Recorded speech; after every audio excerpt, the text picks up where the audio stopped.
Welcome to this overview of watercolor paper and the different types that you can get.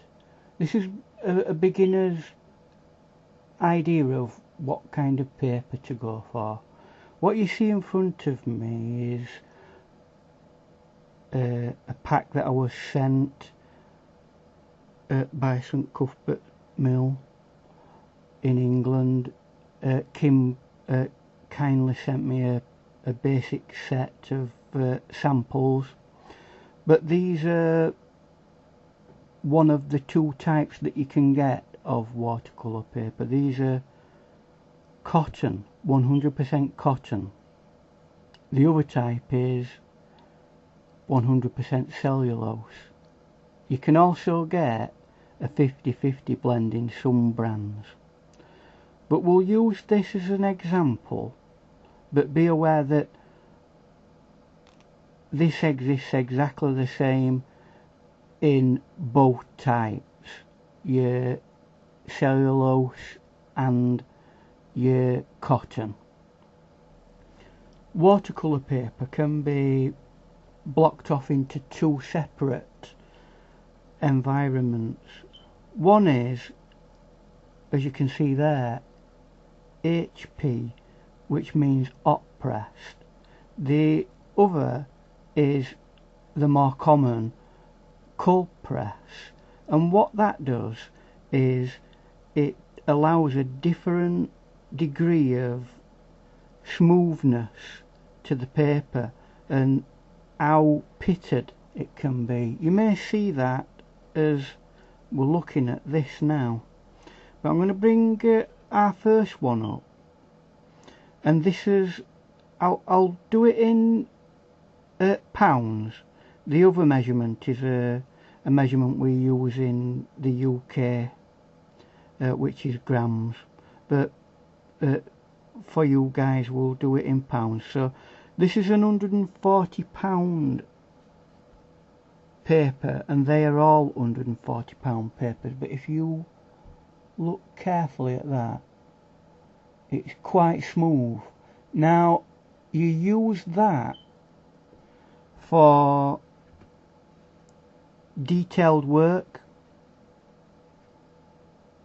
and I know people who like doing floral painting.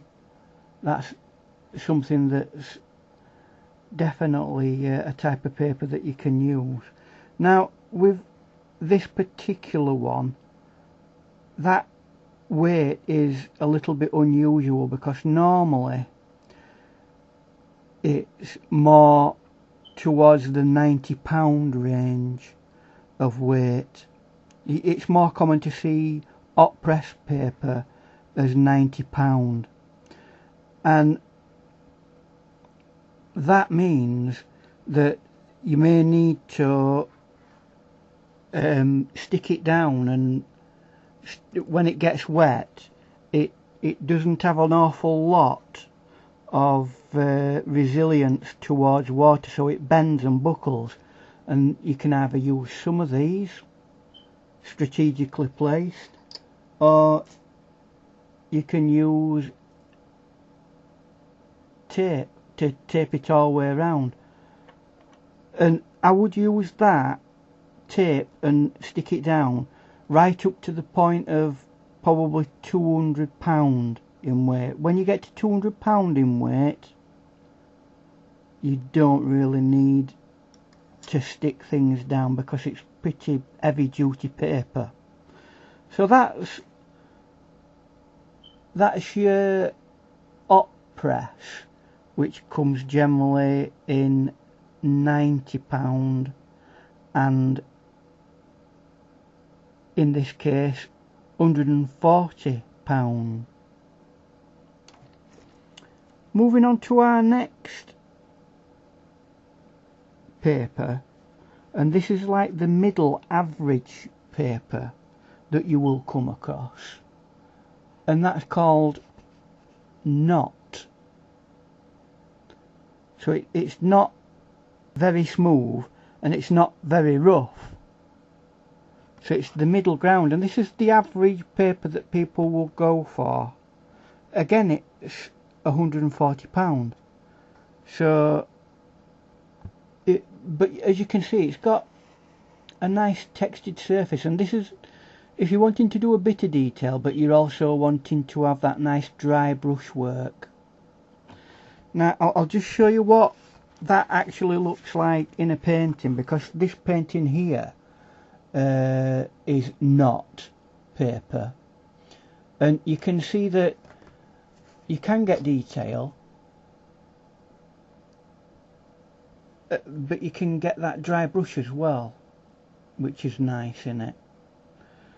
So that's a really versatile paper that covers quite a few bases. This next one is really for those who like a really textured surface. This is rough, and again it's the same weight, £140, but what it is, it's like not, but it's got a rougher surface, and more of this kind of stuff comes out when you dry brushing. You get the paper's texture, and that's part of the painting. So a little bit specialist that, but some people prefer a rougher surface than the knot, because it can be, in some brands the knot can be quite bland, so you might want to move up to a rough.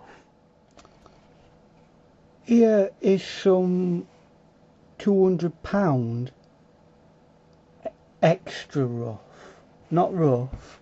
If we look at rough, that's rough there, and that's extra rough. It's a size up in weight from the £140. It doesn't need to be pinned down particularly with tape. It's very robust paper. You can give it an awful lot of wetting and it takes a lot of hammer, and it's got a lovely texture to it. I do like this particular paper. It's one of my go-to papers, that against the standard rough.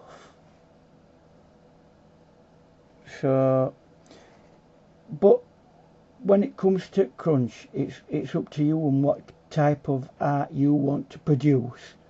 So experiment with different papers and see what type suits you, and give yourself time to learn the nature of the individual paper, because it can take a while to get used to a new piece of paper. Just remember, it comes in hot press,